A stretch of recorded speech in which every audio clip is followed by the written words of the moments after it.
Hello and welcome to On the Couch with M&M. M&M obviously for Maria and Manos.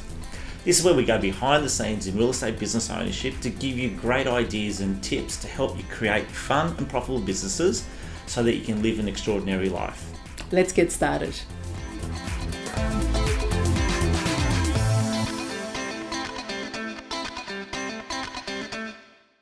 Hi and welcome to today's episode of On the Couch with M&M. Today we're speaking about balance, so business balance and life balance. We've had so many people ask us, how do you do it all? How do you run a household and a franchise group and also a real estate sales office and everything else that we do? And we thought that would be a really good topic for everybody, not just business owners, but every busy person out there. And we're often asked, how does it work? How do you get that balance between business ownership and life? And I think one thing that we discovered early on in the piece when we entered real estate, even although I came into it kicking and screaming, as everyone knows, it was the best business decision we've ever made. Real estate is not a 9-to-5 job. We all know that. So it's a lifestyle choice. And one thing that we've really learnt about this, and we're going to use Richard Branson's famous quote. He goes, there's no, he doesn't distinguish work with work and play with play. It's all life. Yeah. And that's what we've discovered in our world of real estate. We started 14 years ago. I think for us it's a little bit different because we came from the industry of hospitality. Yes, definitely. And I think a lot of people that have been in hospitality and they ran their own shops or takeaway shops or even restaurants and pubs, which we have quite a few that work with us now, they understand that that is a tougher gig than what real estate is. A lot of people say that real estate is a 24/7, and it is. But it does give you the flexibility to actually run your own day as long as you are disciplined. And that's where it comes, that's where a lot of people get lost sometimes. Definitely. Because, the hours are not determined by shopping hours. So when you own a bricks and mortar business, you start at 9 and you finish at 5:30. You might have some prep work in the morning. And then by the time you clean up, you have another half an hour, you go home. Whereas with real estate, it's always ad hoc, isn't it? It's people ringing you all the time, appointments. So you have to have the discipline to create a really structured day every day. And it gives when we talk about balance in life, it's how you interpret the work that you do. For example, 100%. If you really look at a real estate business owners or a sales agent, prop management a little bit different, but a sales agent's activities, if you nut it really down, you're probably spending less than 10, 20, maybe 30% of your time face to face with clients, i.e. buyers and or sellers. Yeah. So the rest of the 70, 80% of your time, what is that you're really doing? Now, I'm really hoping most people aren't around the water cooler or they go to work just to say that they're busy. And as a business owner, I think you really need to understand, and something that we've really filtered through to our team, that we don't micromanage our salespeople. We don't want to say, okay, you've got to turn up to the office at 9 o'clock and you've got to finish at 5:30. And how many prospecting calls did you make between that time? So as business owners, we made a decision very early on, that one of our core pillars is we're not going to micromanage. So long as our team are meeting, it's part of our freedom. So long as they're meeting their KPIs and they're doing the right activities at the right time and giving great customer service, that frees up our time as business owners because we aren't required to micromanage them. So that as long as they can handle that freedom, though. Absolutely, and that's where it goes. As long as they can, because a lot of people don't. And I mean, it happens to us as well. We go home sometimes and we'll go, oh my God, where did the day go today? Where did it go? And what have we done? Nothing. It's just been interruption after interruption after interruption. Sometimes we stay home and we work from home so we can get a lot of the important stuff done. And what do I mean by that? So we've got a list of things that we do. And actually I'll cut into here for a little bit now just to tell you what I do. Every night I sit on my couch at home after we have dinner and we've done the dishes. Well, Manos done the dishes because that's his job, because I cook. And I'll put my day in writing. What do I mean by that? I'll make a list on my phone, on my iPhone, about all the important things that I have to do the next day. Now, this is where I'm going to talk about what's important and what's urgent. And I've heard Marie Folio speak about that actually, and I thought that was brilliant. And I implemented her list. And the way she does her list is she's got a U for urgent, and obviously an important task next to it. So what she does is she has a U for urgent and an I for important. So she can see visually every day when she sits, when that list is next to her on her desk, what's urgent and what's important. And she always tackles the things that are important first. You would think you would do the urgent stuff first, but the urgent stuff is usually answer those emails, or someone walks in and they demand your attention then. As a business owner, I'm sure you have that all the time, but she does it the other way around. And I think that's really important to understand what the difference is between the urgent and the important.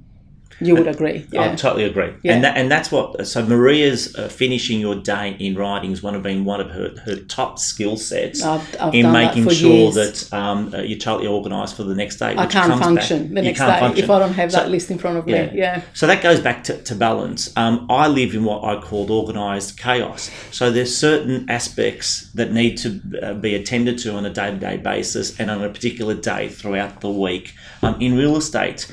And I do not say between 9 and 10 I'm going to answer emails, and then between 10 and 10:15 I'm going to make a prospecting call, or then I'm going to start my one-on-ones, which I actually don't do. I say I'll work in tasks for the day. And so long as those tasks are done by the end of each day, which are absolutely critical to be done on that day, I call that being organised chaos. And then the balance comes into it. Can I mention your Trello board? Can you tell people, because I think that's how Menos works. I've got my, obviously I put my day in writing the night before, but you run a lot of different projects all the time.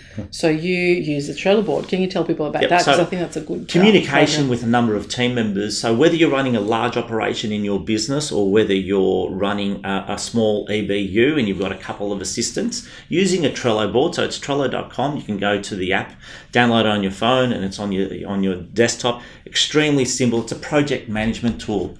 So each one of my departments or one of my tasks, my roles within each business has what I call a Trello board. So I'll give you a classic example. My executive assistant. I have an executive assistant Trello board, and I can click into the executive assistant Trello board. Can you zoom into that, Sam?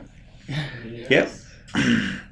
And my executive assistant will have all the tasks that need to be done on a particular day, and we have that. So it's got all our different departments in that list. So what the Trello board allows me to do is that we're talking about balance, but balance doesn't really exist in real estate because things get fired to your left, right, and centre. And instead of using emails to try and remind yourself and to-do list for myself, is I add things to a Trello board. So, for example, last night in front of the TV, thinking about work, I opened up my Trello board, went to my executive assistant board, and I added a task there that we needed to get our quarterly awards for our next quarterly awards organised. So my executive assistant needed to know there was a specific award on a particular award that we're doing for the day. It's a communication board. Yeah. So that works out extremely well, which helps us go back to how do you find balance in work and life. So that during the day... You don't have any private stuff in the Trello board. It's all business. It's all business. But yeah. Yeah. But it works extremely well. So it's all these little tools that you can use is to try and get that balance. And as Maria said earlier on, we did come from the hospitality business. And, when you're in hospitality, it's Saturdays and Sundays. So when someone said to me, oh, you're going to get into real estate and it's all weekend work, that wasn't foreign to us. And, we had a great saying in hospitality, I'm not afraid of work, work's afraid of me. So hard work was never, ever a challenge to us. 9 to 5 working 38 hours a week was a foreign language to us. Now we've never actually done it. We've never actually done it, and we don't profess, or we certainly don't preach that everyone should be working 100 hours a week. But when you're absolutely passionate about what you do, when you actually love what you do, it's not work. And we've all heard the saying, find something you love to do and you'll never work another day in your life. Now, that is just so true. I know we get the ups and downs, and there's certainly been days that we get up in the morning and we go, we've got a big challenge to face at work. But it's never been 2, 3, 4 days in a row. Have we had some massive challenges? Absolutely. That's business ownership. But understanding that you look at the light at the end of the tunnel, that you look at all the good stuff that happens, and the balance, and working as a husband and wife team is amazing. It really is. And, some days. Some days. And for those who are fortunate to work in a husband and wife operation, partnership, it is amazing. But we take it home as well. So, when you talk about balance, for us, it doesn't finish at 5:36, 7 o'clock when we're done and dusted at work here at eView. We go home and it keeps going. And now our kids are involved, and we're going to talk about that later at another episode. But it's the whole family. So you do have to love it. But you do have to find that time to do the things that you absolutely enjoy outside of work, so you can maintain your body healthy and your mind healthy, and obviously spend time with the family. And definitely. I think real estate is the best industry for that. I remember when I first started, my kids were 5 and 8. So I dropped off Costa at Kinder at Durinia Primary School, and I went straight to my first job in Mount Eliza. And I used to take my kids to appointments with me, bar appointments. But I was able to also go and see them play tennis on Saturday, because I was able to, organise my opens around that. I could pick them up from school. It gave me a different flexibility. Picking up from school was one of those big things for me. So leaving hospitality, I never used to drop off the kids. So when I entered real estate, picking up and dropping off the kids from school was a task I absolutely loved and really, really enjoyed doing. It gives you the flexibility to do that. And you just have to be disciplined, don't you? So you're able to actually do those really important things every day, and not just, waste your day with the urgent. I think that's really important to remember. Yeah. And use your time wisely. Another tip for the ladies that run households, because a lot of my friends ask me, how do you do it? Like, do you order takeaway every night? Especially now that the boys are working with us.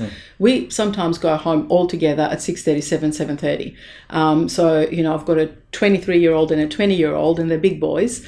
They need lots of food. And they eat lots of food. And we're Greek. And no, we don't. We don't do takeaway at all. And I don't cook every night. But what I do is I prepare myself on the Sunday. So I'll have a cook-off on a Sunday, and I'll do quite a few meals. Some of them will stay in the fridge. Some of them will go in the freezer. And then we've got, we've got our week of food, haven't we? Organised. So there's little tricks like that you can do to set yourself up for the week, so you don't rush around and stay healthy. I suppose cooking that balance, because when we let the little things overtake us, then we start getting frustrated with work. It doesn't seem to be working. There's always those that, things get to a breaking point, and it's just not healthy. And creating a fun and profitable business is just that.